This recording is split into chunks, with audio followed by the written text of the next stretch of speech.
Music is kind of a funny thing sometimes, especially whenever it comes to anything that's released and recorded by bands, multiple different artists that scope and span different genres.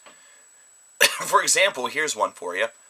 The last time the band that we're talking about today released an album, it was released in 2010, and 1 week later it was dethroned by Eminem, his last album entitled Recovery. The band was the Arcade Fire, and that album was the Suburbs.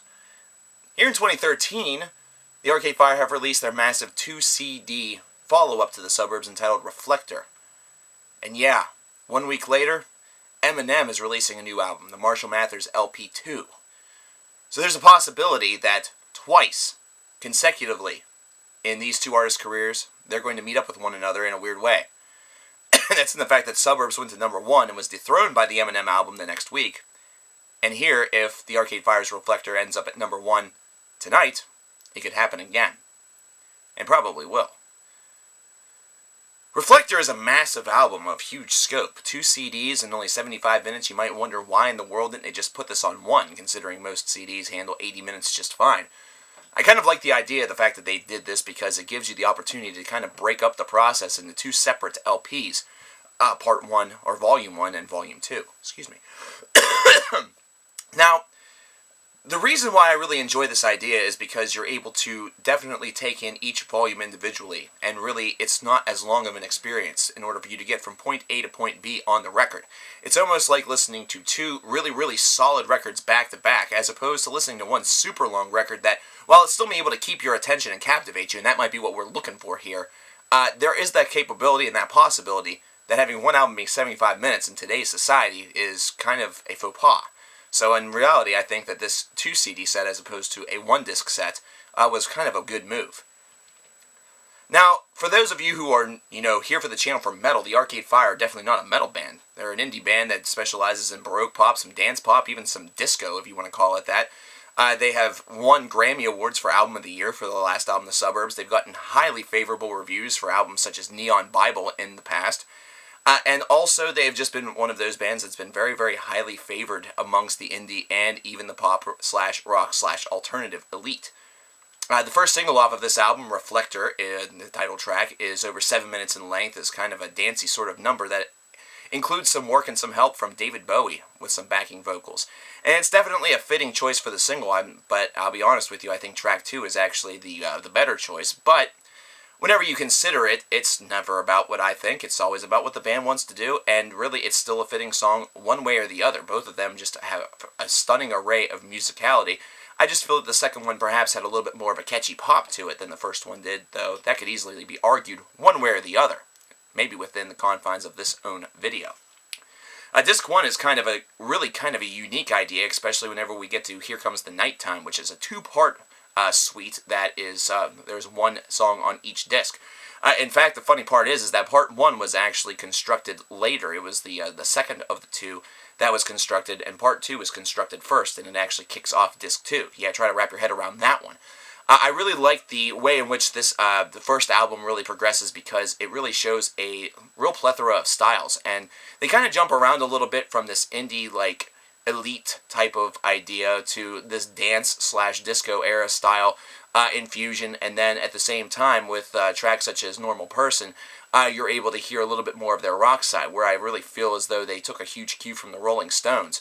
And I feel that they have taken a lot of cues from bands such as David Bowie and Depeche Mode whenever it comes to a lot of the different numbers on this disc. The standout track, however, on disc 1 for me is certainly the closer, Joan of Arc, and I don't know really why it is for me. I think it's really just the catchiness of the chorus, and I really just think that it was whenever you hear the female vocal sing just very simply Joan of Arc's name in French with an AU at the end, a Joan of Arc, Jeanne d'Arc AU. It really has something there. It really just kind of brings the whole thing together. The funny part about it is that this song actually starts off with a very aggressive take on the track itself, a very aggressive take on how the lyrics were going to be sung and the way in which the melody of the song was going to be driven. It's something that almost takes air from the punk roots that you could be surfacing, or that have surfaced and caused alternative rock all of those years ago, and really have a seminal root in the metal field as well. I really like this inclusion because it kind of shows that little pinnacle of aggression, and the one thing I would hate to see is people trying to mosh in an Arcade Fire show because of this, but it might happen if fans are stupid enough. I know that people around here aren't exactly bright, but hey, I don't know what it's like around there. Maybe you can tell me what it's like in your area down in the comments and whether or not they would do that, but this is definitely the song that, for me at least, really speaks volumes. It really is just a tremendous number. It's a fantastic finale. I really like the lyricism here, and really throughout the entirety of this two-disc set, the lyricism is definitely one that it's simple when it needs to be, but at the same time it offers very cautious and very careful reflection, and even some philosophy throughout. I believe there are some lines in the first Here Comes the Night that include if there is no music in heaven, then what's it for? And things of that variety. There's just a great passage in there that I highly recommend that people looking into and definitely checking out. Very, very philosophical, theological in some ways, but it's really kind of like theological philosophy, or just kind of, introspective thought that kind of has become, this very philosophical type of idea, which I really, really dig. Now, whenever you get to disc 2, whenever you finally get there, you get to the shorter portion of the album, you would think, but at the same time, by the same token, even though this is only 6 tracks in length as opposed to discs 1's 7, there's definitely a lot more to digest here, especially 2 songs that have to do one part to Eurydice and one part toward Orpheus, which is, of course, the famous myth that is of Greek legend, and also which is what dons the album cover, is Orpheus and Eurydice. Orpheus, the gentleman who is not looking back at Eurydice. I highly recommend reading the myth and the story that has really driven so many different things musically, not to mention so many different organizations, most of which I cannot disclose. However, I really like the inclusion of these 2 tracks because it has a real kind of like parallel worlds feel to it, where you almost see things or hear things. It's kind of a commentary on both sides of the story, and it's really done with a very, loose interpretation. It's not one that's really, I think, meant to be a direct passage, idea to it, but at the same time, the music that flows around it just really is able to fill the gaps that maybe would have existed had it just been, a simple recitation. So the fact that they were able to kind of take their own spin on things and kind of put it in modern terminology, so to speak, and kind of give it their own little Arcade Fire twist to it is very, very cool. The song that really sticks out to me on this side is actually Porno. Supersymmetry is not a bad closer. It's a lengthy closer that definitely has a lot of twists, turns, bends, and breaks to it, which I do believe a lot of people will probably say was a just fantastic closer. For me, it didn't do as much as Porno did. And it's very, very kind of cheesy in the prospect of the fact that the music doesn't exactly... It's like the soundtrack to the weirdest indie porno ever, and there's just this kind of introspective kind of dialogue that's going on, you would imagine, between a man and a woman that are kind of in a relationship, but we're not quite sure what exactly, how the grounds are. It's definitely one where it seems there has been some either wrongdoing or there has been some trouble in paradise, so to speak, and this is something where it's kind of the reconciliation process, either that or it's one of those moments where, even though you don't necessarily like one another, you still want to just fuck it and, well, fuck each other.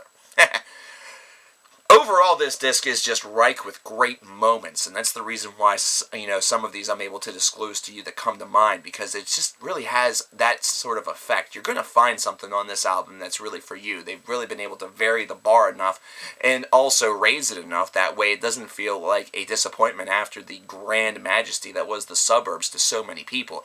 This is definitely an album that expands their style a lot more, and there's a lot of and more of their native Haitian idea coming in there. Now, the band themselves is Canadian, however, one of their members is has a heritage from Haiti, and from taking a trip down there and spending a lot of time down there, they were able to adapt some of the musical style into some of these compositions, which is definitely a cool little infusion. And let me tell you, whenever you're able to add something new to your palette, it only helps your case, because it's able to make your album sound a lot more varied, and if you're able to hone in and tailor your craft, it really can pay dividends. Take a look to what it did for the Beatles to go over to the Far East, over to Asia, and really expand on their catalog a little bit there, expand on their songwriting, and kind of get a little bit more of a higher influence, so to speak, into their writing. it just definitely helped them to provide us with some of the most, brilliant music that we heard for that era, and that's something that has only just been, kind of gradually been going upward in a step-up process ever since then. Those Beatles albums are still counted as some of the most important and best of all time. It's kind of, weird to maybe look into the looking glass and see what people will be saying about Reflektor from the Arcade Fire in 20 to 30 years. And maybe that's some commentary that you can also offer in the comments. I really like this album a lot. I think that this album has tremendous, tremendous appeal. It has fantastic potential, and the replayability on it is just absolutely insane. I've been playing this thing in my car for the past week and a half, and I don't see it exiting anytime soon. For a diehard metal fan to say that, somebody who really loves to listen to heavy, aggressive music in the car, that's definitely something that is a huge compliment to the band.